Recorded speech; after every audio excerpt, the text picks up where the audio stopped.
תמיד נסתור עד מחר.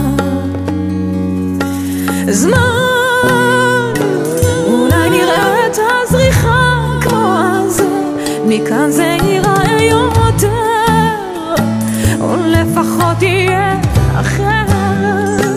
אז מתי יתבהר, תעתועים רצים מן העבר, היה שם קצת קר, ודאי פחות מהורהר. כבר נמהלו עם העכשיו, הם השתנו, אפילו כאן הם לא מקור, ואי אפשר לחזור, צריך לשרוד בקור. אז כמה זמן אפשר לחיות ללא שלווה, לברוח ציפורני החור?